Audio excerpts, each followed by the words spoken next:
If you're working every single weekend and feeling like there's never enough time and definitely not enough money left over to pay yourself every month, CEO, I want you to know there's a better way. Because here's the truth. Scaling your wedding business does not mean working yourself into the ground. It should mean more freedom, more profit, and a business that runs like a well-oiled machine even when you're not there. In this episode, I'm going to show you exactly how to build your business to 6, multi-6, or even 7 figures without burning out. Okay, so step 1 is to realize you are the bottleneck in your business. Hey, it's me. I'm the problem. It's me, right? And once you realize that in your business, I promise you that's when the scale is going to start to happen. So often when new wedding pros come into Wedding Pro CEO, one of the first things we have to work with them on is the mindset of understanding that they are not the best at everything that they do in their business. And this is a really big hurdle because you start your business and you create the systems, you create the processes, you do all the things. And so you're so afraid to hand those over to someone else because you're like, what if they don't do it like me? What if it's not as good? And here's the reality. Things might fall through the cracks. They might not do it as well as you. But you know what actually starts to happen is they have a different, diverse skill set than you do. And often what I see is that new team members actually bring brilliant ideas to the table. They might not do things the way that you do. They might have even better ideas than you had. They might do it better than you. And dare I even say that most of the time, what we see is that because they are now focused on the one job that you gave them or on the few tasks that live on their plate, they are so much better at it because they're laser focused on those tasks. Whereas you, as the business owner, as the CEO, are juggling so many things at once. You're often swatting at flies. That's what I like to call it in our business. When I see someone on our team or myself even, where I'm just trying to get things off my plate so I do the minimum viable product and I just need it done. I need it done. And instead, we're not doing it well, right? This is a big one for customer service. I often see that when a CEO, a business owner comes into Wedding Pro CEO to work with us and they're overwhelmed, customer service is the thing that is the most stressful for them because they know that their clients aren't getting the best of them because they're being pulled in so many directions. So once you realize that you are the bottleneck in your business, I promise you that you can start to then delegate tasks, you can hire people, you can create systems to take things off of your plate so that you are more focused. One of the things I tell my team all the time is that if there is any process or any task in our business that has my name attached to it, it's going to get stuck at that part of the process. And that's not because I'm lazy or because I'm just like, oh, I'm too good for that process. It's the simple reality of I can manage people. As the CEO, I want to be able to manage our team. I want to be able to mentor them. I want to give them all the tools and resources that they need to do the tasks, to do the processes. But I simply don't have time in my day-to-day to manage the daily tasks that have to happen in our business. And what happens, and I'm sure you guys have felt this, if you're listening right now and you're just like, how does she speak into my head? It's because I have been where you are, CEO.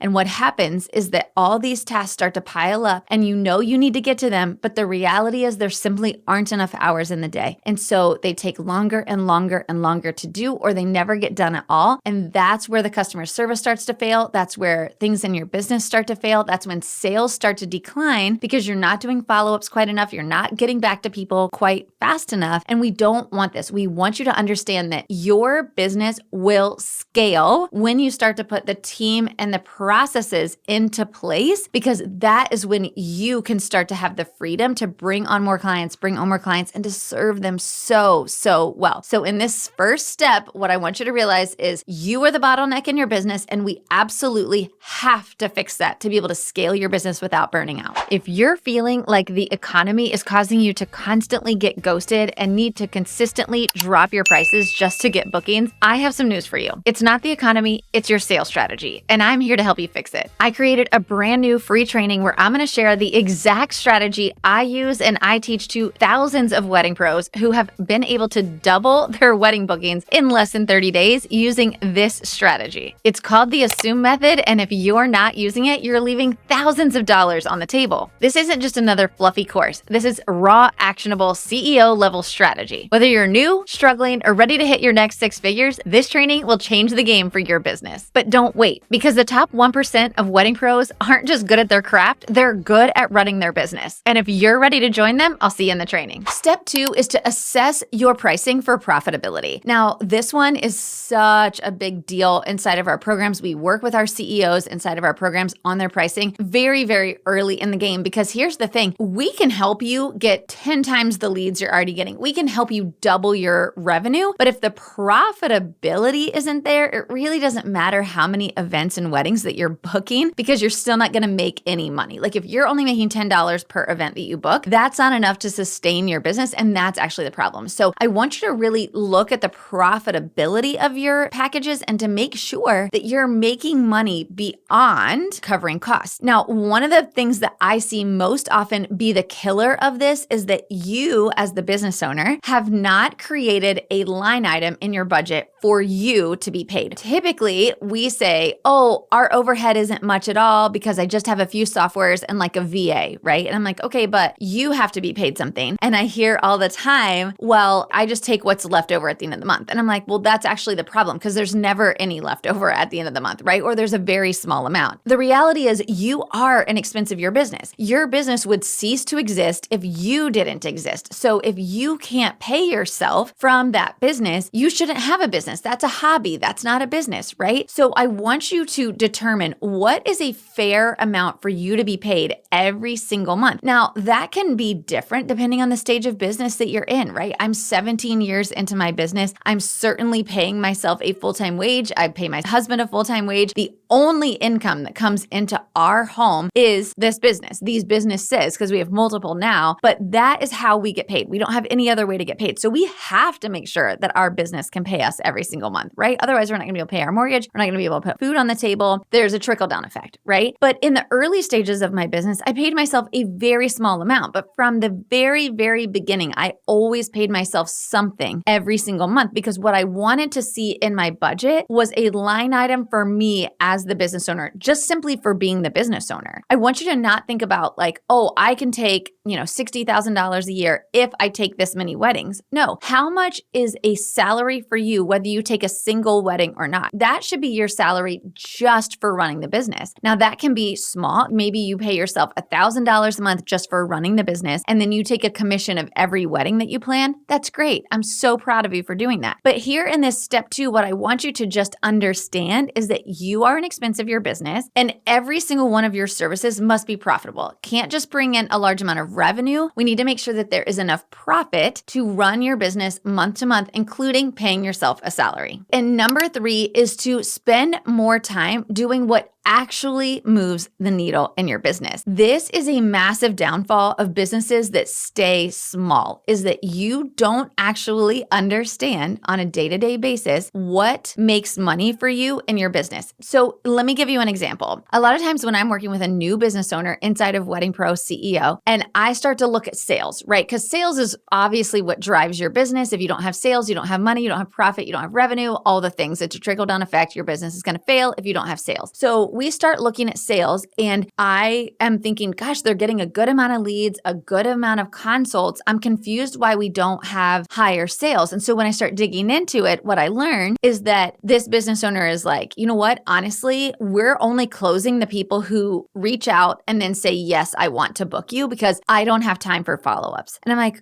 but you're the business owner. What do you mean you don't have time for follow-ups? And they're like, I'm drowning in client work. I'm dealing with payroll. I'm hiring people, all the things. They're wearing all the hats. And so what is getting put to the back burner? Sales. The very thing that actually is needed, is necessary for your business to exist, is getting put on the back burner. And this is something that I see so often in our industry, is sales and I would say marketing are also the 2 biggest things that are the crux of your business. Like if you don't have these things, you don't have a business. Those things get pushed to the side because you're buried in client work, or you're buried in just like the day-to-day bookkeeping, making sure that your books are clean. Like all of those things actually cost you an obscene amount of money, because you're losing sales because you're not focused on the things that actually move the needle in your business. As the business owner, as the CEO, your job, your number 1 job, and I would almost venture to say your only job in your business is to be focused on growth and scale of your business, which comes down to marketing, sales, and team development. Those are the only three things that you as the business owner should be focused on. The second you can outsource bookkeeping, the second you can bring on a VA or another lead in your business, you should be doing that. And you should be considering it an investment, because every time you get something else off of your plate, you as the business owner are going to be able to make more money for your business. I promise you, you are so much more valuable than the $15 an hour task that you're doing 7 hours a day. You need to spend more time doing the things that actually make your business money. And if you're listening to this and you're like, okay, Brandy, that sounds well and good for where you are in your business, but I have to do the hustle dance right now. Like, I am in it. There's no way I can get out of doing all of the things that I do on a daily basis. I want you to go watch this episode right here, where I'm talking about my secret hack to take back my time and give myself more time in the day to actually do what makes me money. Go watch this episode, like and subscribe to this channel so you can always get the strategies on how to grow and scale your profitable wedding business. And I'll see you on the next one.